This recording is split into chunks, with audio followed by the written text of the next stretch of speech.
পিতা পুত্র পবিত্রাত্মার নামে আমেন। ঈশ্বরের কণ্ঠ শুনুন, পৃথিবীর নয়। খ্রিস্ট আমার পরম প্রিয়জনেরা, যিশু আমাদের সতর্ক থাকতে বলেন, কারণ শয়তান সর্বদা চেষ্টা করে আমাদের ঈশ্বরের কাছ থেকে বিভ্রান্ত করতে। ঈশ্বর আমাদের দুটি কান দিয়েছে ও একটি মুখ। এটি যেন আমাদের মনে করিয়ে দেয় আমরা যেন বেশি শুনি, কম কথা বলি। কিন্তু প্রায় আমরা ঈশ্বরের কণ্ঠ শুনতে ভুলে যাই, ঠিক যেমন আদম ঈশ্বরের আদেশের পরিবর্তে শয়তানের কথা শুনেছিল। এই তপস্যাকালে আমরা দুটি কণ্ঠের মুখোমুখি হব, ঈশ্বরের কণ্ঠ এবং শয়তানের কণ্ঠ। খ্রিস্টের প্রতি আমাদের বিশ্বস্ততা নির্ভর করবে আমরা কোন কণ্ঠটি বেছে নিই তার উপর। যিশু আজ মরুপ্রান্তে এই দুই ধরনের কণ্ঠের মুখোমুখি হয়েছিলেন। একদিকে শয়তানের প্রশংসা ও প্রলোভন, অন্যদিকে পিতার কণ্ঠ, যা তাকে তার প্রকৃত পরিচয় মনে করিয়ে দেয়, তিনি তার প্রিয় পুত্র। এই তপস্যাকালে আসুন আমরা প্রতিটি অভিজ্ঞতায় ঈশ্বরের কণ্ঠ শুনতে সচেষ্ট হই। পৃথিবীর কোলাহলের মাঝেও যেন আমরা তার কোমল ফিসফিসানি চিনতে পারি। আমরা যেন জগতের পথ নয়, ক্রুশের পথ বেছে নিই। ঈশ্বরের কণ্ঠ শুনতে আমরা প্রতিজ্ঞাবদ্ধ হই, যাতে আমরা জানতে পারি আমরা তার প্রিয় সন্তান।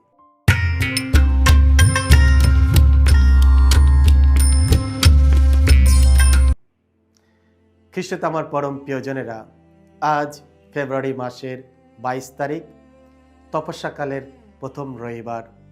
আর এই রবিবার দিনে প্রতি বছর তপস্যাকাল সূচনা হয় মরুভূমিতে। এটি বালু ও তাপের মরুভূমি নয়, বরং সত্যের মরুভূমি, যেখানে আমরা আমাদের প্রকৃত পরিচয়, আমাদের গভীর আকাঙ্ক্ষা এবং আমরা কাকে সত্যি বিশ্বাস করি তার মুখোমুখি হই। আজকে ঈশ্বরের বাণী আমাদের নিয়ে যায় একটি উদ্যান থেকে হৃদয়ের যুদ্ধক্ষেত্র হয়ে এক নির্জন মরুভূমিতে, এবং প্রত্যেকটি পার্টি আমাদের একই প্রশ্ন করে, তুমি কার কথা শুনবে? আজকের প্রথম পাঠ আদি পুস্তক থেকে নেওয়া হয়েছে, যেখানে আমরা দেখি আদম ও হেবা প্রাচুর্যের জগতে বাস করছিলেন। তাদের কোনো অভাব ছিল না। ঈশ্বর তাদের সঙ্গে চলাফেরা করতেন।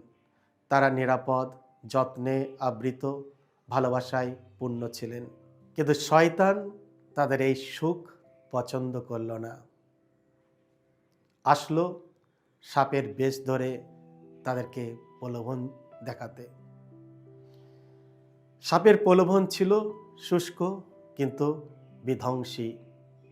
ঈশ্বর কি সত্যিই এমন বলেছেন? এই প্রশ্ন সন্দেহের বীজ বপন করে। নিয়ম নিয়ে নয়, বরং ঈশ্বরের মঙ্গল মমতা নিয়ে। সাপ ইঙ্গিত দেয় ঈশ্বর বুঝি কিছু লুকিয়ে রেখেছেন। আনুগত মানে বঞ্চনা, আর সত্যিকারের স্বাধীনতা আসে বিশ্বাস থেকে নয়, বরং দখল নেওয়া থেকে। একবার সেই সন্দেহের শিকার গাতা হলে সব কিছু ভেঙে পড়ে। এই প্রলোভন আজও বদলায়নি। আমরা সেই একই ফিসফিসানি শুনি। ঈশ্বরকে পুরোপুরি বিশ্বাস করা যায় না। ঈশ্বর তোমাকে আটকে রেখেছেন। নিজের সিদ্ধান্ত নিলে তুমি আরো খুশি হবে। পাপ কমই নিজেকে বিদ্রোহ বলে ঘোষণা করে। প্রায় তা আসে আত্মোন্নতি, স্বাধীনতা বা আমার জন্য যা ভালো এই ছদ্মবেশে। আজ দ্বিতীয় পাঠে সাধু পল স্পষ্টভাবে এই ট্র্যাজেডির কথা বলেন। একজন মানুষের মাধ্যমে পাপ পৃথিবীতে প্রবেশ করেছিল, কিন্তু তিনি সেখানেই থামেননি। যেখানে পাপ বেড়েছে সেখানে অনুগ্রহ আরো বেশি পরিমাণে উপচে পড়ছে। আমাদের কাহিনী শেষ কথা নয়, খ্রিস্টের কাহিনী শেষ কথা। এতেই আমরা পৌঁছে যাই মঙ্গল সমাচারে এবং আবারও মরুভূমিতে। যিশু স্বাচ্ছন্দ্যে নয়, দুর্বলতার মধ্যে প্রলোভনের মুখোমুখি হলো। 40 দিন উপবাসের পর যখন তিনি ক্ষুধার্ত, আর সেই সময় শয়তান আসলো তাকে প্রলোভন দেখাতে। শয়তান হয়তো তাকে 40 দিনের প্রারম্ভে প্রলোভন দেখাতে পারত, কিন্তু না, শয়তান জানে কোন সময় কোন মুহূর্তে মানুষকে প্রলোভন দেখাতে হয়। যিশু যখন ক্ষুধার্ত, একা, অসহায়, আর শয়তান তাকে সরাসরি পাশে টানলেন না, বরং তার পরিচয়কেই বিকৃতি করতে চান। যদি তুমি ঈশ্বরের পুত্র হও, পাথরকে রুটি বানাও, নিজেকে প্রমাণ করো, নিয়ন্ত্রণ নাও, সংক্ষিপ্ত পথ নাও, দুঃখ এড়িয়ে চলো। কিছু আমার পরম প্রিয়জনেরা, এই সব কিছু শয়তানের ভাষা, যা আমাদের কাছে খুবই পরিচিত, তাই না? এই একই প্রলোভন আমরা প্রত্যেকে অনুভব করি। বৈধ প্রয়োজন অবৈধ পথে মেটানোর লোভ, বিশ্বস্ততার বদলে স্বীকৃতি খোঁজা, বিশ্বাসের বদলে ক্ষমতা বেছে নেওয়া। কিন্তু যেখানে আদম হাত বাড়িয়ে নিয়েছিল, যিশু সেখানে স্থির থেকে আত্মসম্বরণ করেন, শয়তানের প্রলোভন জয় করেন ঈশ্বরের বাক্যের দ্বারা। যেখানে আদম সাপের কথা শুনেছিল, কিন্তু যিশু কেবল পিতার কণ্ঠই শোনেন। তিনি তর্ক করেন না, দর কষাকষি করেন না, তিনি উত্তর দেন ধর্মগ্রন্থ দিয়ে, অনুগত দিয়ে, বিশ্বাস দিয়ে। এইভাবেই তিনি মানব ইতিহাস নতুন করে লিখে দেন। তপস্যাকালে মূলত কিছু ত্যাগ করার সময় নয়, এটি আবার নতুন করে ঈশ্বরকে বিশ্বাস করতে শেখার সময়। উপবাস আমাদের শেখায় আমরা শুধু রুটির দ্বারাই বাঁচি না। কিছু আমার পরম প্রিয়জনেরা, আমাদের দৈনন্দিন জীবনে আমরা অনেক কণ্ঠ আমরা শুনে থাকি।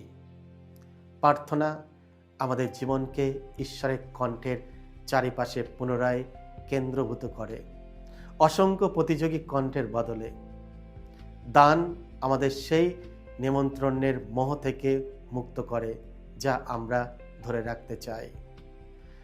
তপস্যাকাল আমাদের মরুভূমিতে নিয়ে যায় শাস্তি দিতে নয়, মুক্তি করতে। কারণ মরুভূমিতেই আমরা শিখি কোনটি সত্যিই আমাদের পুষ্ট করে। নীরবতাতেই আমরা চিনতে পারি আমরা কোন কণ্ঠ অনুসরণ করছি। আর খ্রিস্টের সঙ্গে চললেই আমরা বুঝতে পারি আমরা একা নয়। খ্রিস্ট আমার পরম প্রিয়জনেরা, আজ তপস্যাকাল শুরুতে মণ্ডলী আমাদের প্রলোভনের চেয়ে শক্তিশালী হতে বলে না, তিনি আমাদের বলেন যিশুর আরও কাছে আসতে। যে আত্মা তাকে মরুভূমিতে নিয়ে গিয়েছিল, সেই একই আত্মা আজ আমাদের সঙ্গেও চলেছেন। আর যে পিতা তার প্রতি বিশ্বস্ত ছিলেন, তিনি আমাদের প্রতিও বিশ্বস্ত থাকবেন।